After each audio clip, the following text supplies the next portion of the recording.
사도신경으로 우리의 신앙을 고백하겠습니다. 전능하사 천지를 만드신 하나님 아버지를 믿사오며 그 외아들 우리 주 예수 그리스도를 믿사오니 이는 성령으로 잉태하사 동정녀 마리아에게 나시고 본디오 빌라도에게 고난을 받으사 십자가에 못 박혀 죽으시고 장사한 지 사흘 만에 죽은 자 가운데서 다시 살아나시며 하늘에 오르사 전능하신 하나님 우편에 앉아 계시다가 저리로서 산 자와 죽은 자를 심판하러 오시리라. 성령을 믿사오며 거룩한 공회와 성도가 서로 교통하는 것과 죄를 사하여 주시는 것과 몸이 다시 사는 것과 영원히 사는 것을 믿사옵나이다. 아멘.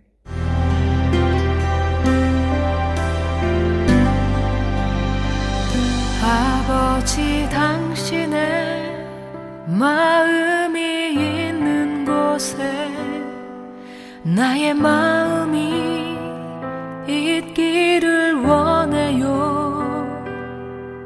아버지, 당신의 눈물이 고인 곳에 나의 눈물이 고이길 원해요.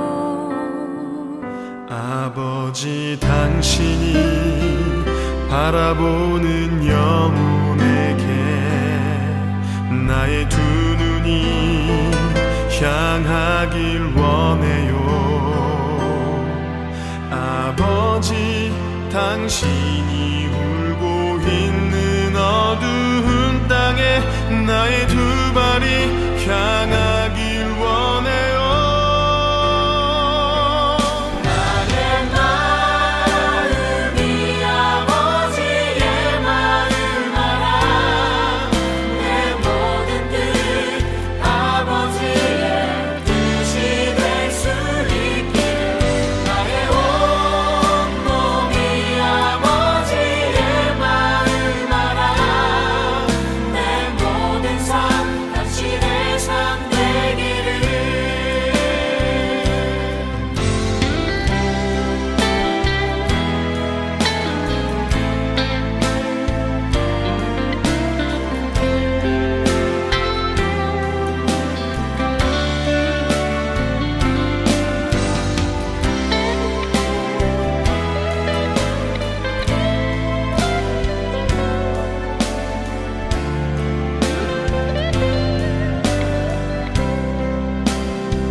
아버지, 당신의 마음이 있는 곳에 나의 마음이 있기를 원해요.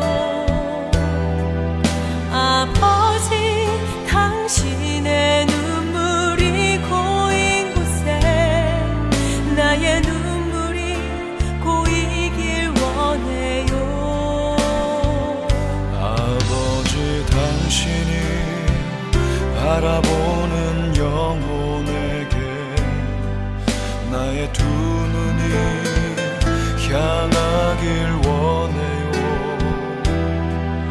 아버지, 당신이 울고 있는 어두운 땅에 나의 두 발이 향하길 원해요.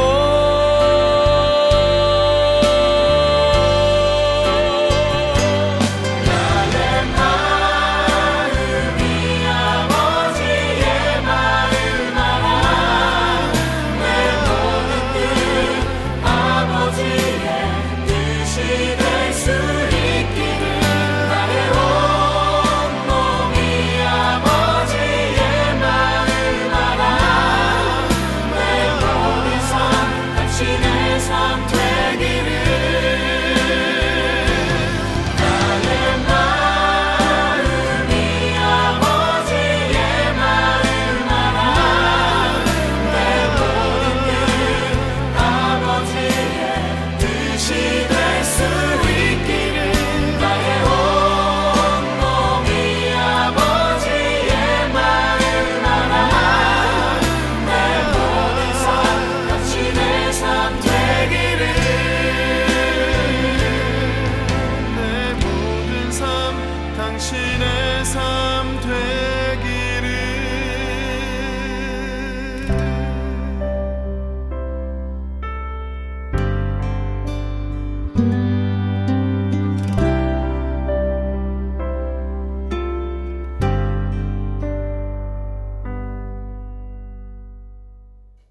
함께 은혜 받으실 하나님 말씀은 에베소서 6장 4절과 골로새서 3장 21절 말씀입니다. 에베소서 6장 4절. 또 아비들아 너희 자녀를 노엽게 하지 말고 오직 주의 교훈과 훈계로 양육하라. 골로새서 3장 21절. 아비들아 너희 자녀를 경록해 말지니 낙심할까 함이라. 오늘 이 아침 예배를 위해서 우리 함께 기도하겠습니다. 하나님 아버지 감사합니다. 이 시간을 통해서 모두가 하나님이 원하시는 깨달음을 얻을 수 있도록 우리 마음을 녹여 주시옵소서. 낮아지고 녹아진 심령 안으로 주님의 성령이 찾아와 주시고 은혜 가운데에서 그 은혜에만 빠져 있는 것이 아니라 적극적인 회개에 이르는 시간이 되게 하여 주시고 또 그에 합당한 삶의 순간으로 녹아지게 하여 주시옵소서. 참으로 거룩한 이 시간, 부족한 설교자가 이 자리에 섰습니다. 주의 은혜로 덮어주사 온전히 주님의 도구로만 철저히 사용될 수 있도록 인도하여 주시옵소서. 은혜 가운데에서 오늘도 귀한 하루, 승리하는 하루 보내게 하여 주시옵소서. 예수 그리스도의 이름으로 기도드렸습니다. 아멘. 할렐루야. 저는 오늘 설교자로서, 그러나 한 아이의 부모로서, 그리고 하나님의 아들로서 하기 힘든 부끄러운 고백으로 오늘 본문의 말씀을 여러분과 함께 나누기를 원합니다. 언제나 마찬가지이지만 오늘 특별히 더 주님의 도구로 쓰여지기를 원하는 것은 단지 지금이 아침 예배 설교 시간이기도 하지만 제 스스로가 어쩌면 가장 피하고 싶은 하나님의 아들이자 한 아이의 아버지로서 나에게 주시는 혹은 여러분에게 주시는 따뜻한 하지만 따끔한 질책이기도 한 그런 말씀이기 때문입니다. 가정의 다하를 맞이해서 더욱 가정 안에서 나의 모습을 되돌아보게 하시는 주님께 감사드리는 마음으로 제가 이 설교를 준비하게 되었습니다. 잠언은 31장으로 구성되어 있습니다. 그리고 그 속에는 자녀로서, 부인으로서, 한 가정의 남편으로서 이런 각자 역할에 맞는 어떤 맞춤형 역할들이 있고 그 역할에 맞는 맞춤형 교훈들이 들어 있습니다. 그런데 제가 왜 오늘 본문을 에베소서하고 골로새서 말씀으로 해놓고 처음부터 이렇게 잠언의 말씀을 꺼내는지 궁금하게 생각하시는 분들도 있을 것 같은데요. 제가 잠언을 읽으면서 가장 의아하게 생각했던 점은 잠언에는 아버지로서 자식에게 행해야 할 교훈들이 별로 적혀 있질 않아요. 그토록 많은 맞춤형 교훈들이 있음에도 불구하고요. 그리고 잠언의 말씀들을 살펴보면 대부분 첫째 1장의 1절에 이렇게 시작합니다. 아들로서 말하는, 대부분 아들로 시작합니다. 그 말은 하나님은 자식으로서 우리에게 하실 말씀을 잠언을 통해서 하신다는 뜻이고요.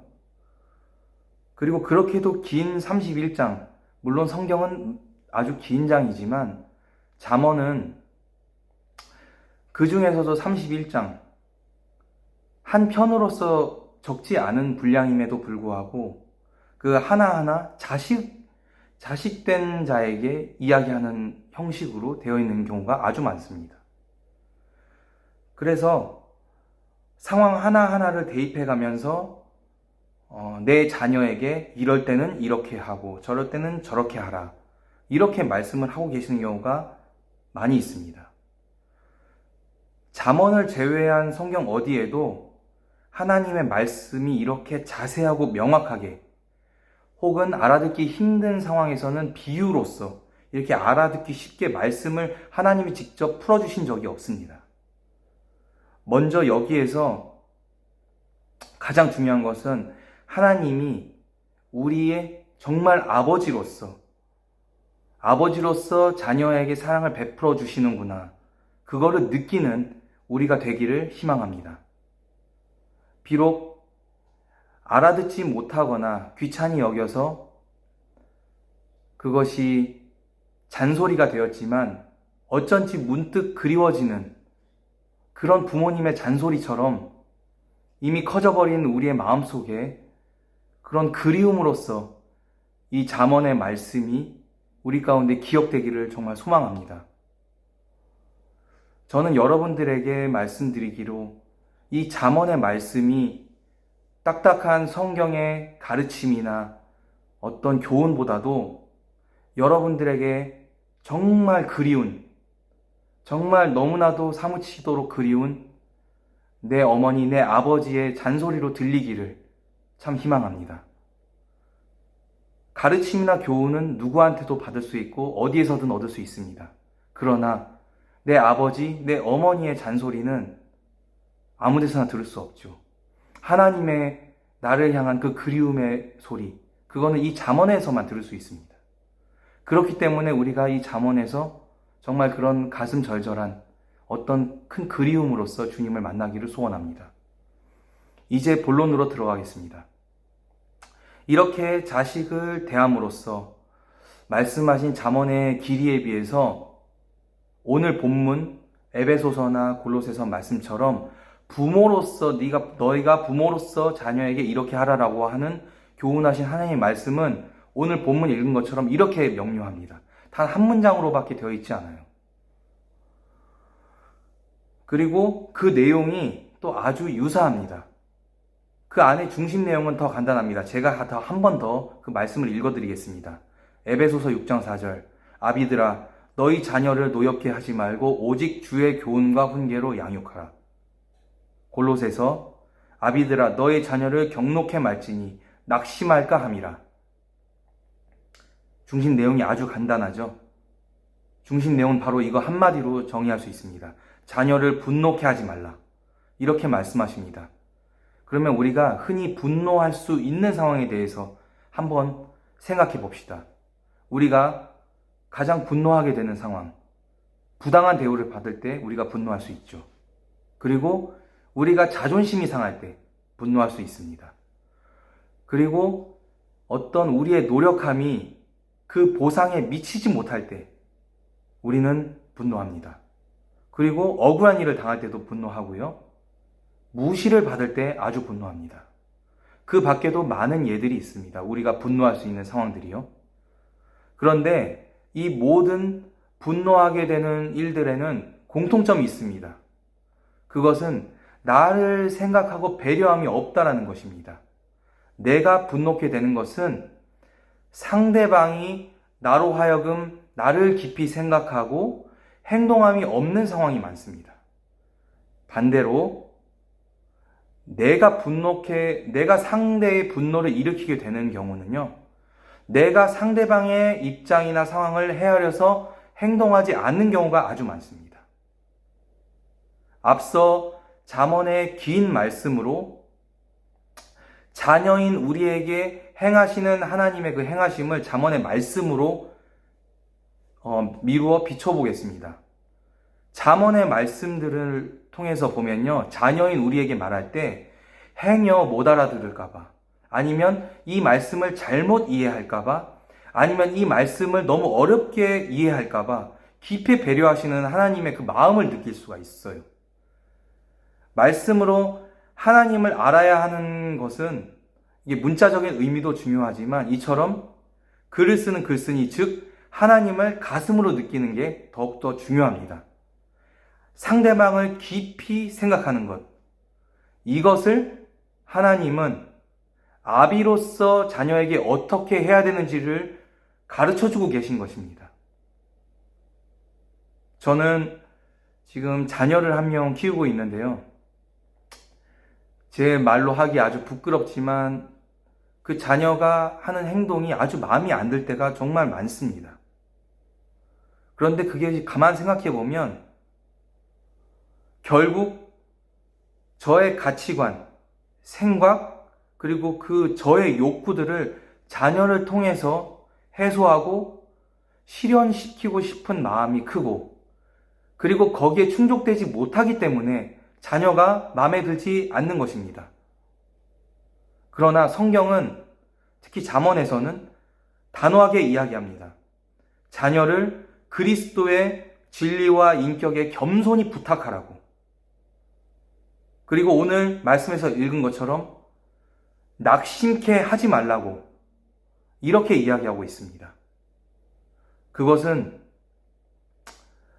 아직도 연약한 그릇 안에 담겨야 할 거룩한 예수님의 사랑이 차마 옮겨지기 전에 그 어린 그 연약한 그릇이 깨어질 것을 염려하시는 하나님의 말씀일 것입니다. 우리가 잠언에서 볼 수 있는 것처럼요. 정당한 문제 제기와 그리고 이에 따른 훈육 방식, 방법은 이미 성경에 기록된 바 있습니다. 조심히 다루되 크고 강하게 빚어내라고 성경은 말씀하고 계십니다. 우리가 양육하시는 하나님의 모습은 부모가 자녀에게 하는 것뿐만이 아니라 한 인간을 만들어가는 모습에서도 하나님의 그 오래 참으심과 인내를 볼 수 있는데요. 엘리야를 인도하시는 하나님을 통해서도 그걸 볼 수 있고요. 요나를 인도하신 하나님을 보면서도 우리가 자녀를 양육하시는 하나님의 마음, 아버지의 마음을 우리가 볼 수 있습니다. 정말 그들의 모습을 보았을 때 하나님의 그 크신 사랑, 그 잠언의 말씀은 아비로서 아들에게 주시는 그 하나님의 말씀 딱 두 가지는 오래 참음과 인내라는 것입니다. 오래 참음과 인내 없이는 부끄럽게도 우리가 부모 역할을 제대로 했다고 할 수 없고, 그리고 부모로서의 역할을 우리가 온전히 해냈다고 주님 앞에 말할 수 없습니다. 오늘 이 말씀을 통하여서 우리가 하나님 앞에, 하나님이 참으로 우리의 아버지로서 어떻게 우리를 가르치고 계시는지 우리가 정말 배워야 할 것입니다. 그래서 오늘 이 에베소서의 말씀, 그 골로새서의 말씀으로 이 말씀을 양육자로서 그 말씀을 깊이 새기는 시간이 되기를 소망합니다. 오늘 이 시간 우리 함께 기도하겠습니다. 하늘 아버지, 오늘 우리는 하나님께서 우리의 아버지로서 우리에게 행하신 그 깊은 사려 깊으심을 다시 느끼기를 원합니다. 인격적이며 세밀한 음성으로 우리의 마음을 움직이시는 하나님, 자녀된 우리는 하나님의 그 상을 깊이 느끼면서도 정작 부모로서, 인도자로서 하나님을 하나도 본받지 못함을 느낍니다. 아버지, 그 넓으신 사랑이 정말로 큰 오래 참음과 인내임을 다시 한번 깨닫습니다. 세상 누구보다 자유롭다 여기지만 자녀에게만은 관대하지 못한 우리들의 모습, 그것은 위선이었습니다. 자녀를 통해 내 욕망을 투영하는 죄악의 모습에서 우리를 불쌍히 여겨주시고 참으로 주님의 참사랑을 깨닫는 우리가 되게 하여 주시옵소서. 예수 그리스도의 이름으로 기도드렸습니다. 아멘. 주기도문으로 오늘의 예배를 마치고 우리 함께 통성으로 기도하겠습니다. 먼저 주기도문으로 오늘 예배를 마치겠습니다. 하늘에 계신 우리 아버지여, 이름이 거룩히 여김을 받으시오며 나라에 임하옵시며 뜻이 하늘에서 임한 것 같이 땅에서도 이루어지리다. 오늘날 우리에게 일용할 양식을 주옵시고 우리가 우리에게 죄 지은 자를 용서한 것 같이 우리의 죄를 사하여 주옵시고 우리를 시험에 들지 말게 마옵시고 다만 악에서 구하옵소서. 나라와 권세와 영광이 아버지께 영원히 있사옵니다. 아멘. 우리 오늘 함께 기도드리겠습니다. 먼저 나라와 민족을 위하여 기도하시고, 지금 코로나로 인해 많은 어려움에 봉착해 있는 상황들이 있고 사람들이 있습니다. 그 모든 것들이 주님의 뜻 안에서 잘 해결될 수 있도록 우리가 함께 기도하시고, 그리고 목사님 세계 선교대회차 한국 방문 중에 계신데 지금은 자가격리하고 계십니다. 자가격리 하시는 동안에 더욱더 영과 육 가운데 강건함으로 채워달라고 기도해 주시고, 그리고 그 이후에 모든 가시는 계획 그 발걸음마다 주님 더욱더 함께 해주셔서 주님의 기적을 경험하는 시간 되게 해달라고 기도해 주시고, 우리 각자 기도 제목을 놓고 주여 삼창하고 기도하겠습니다. 주여, 주여, 주여.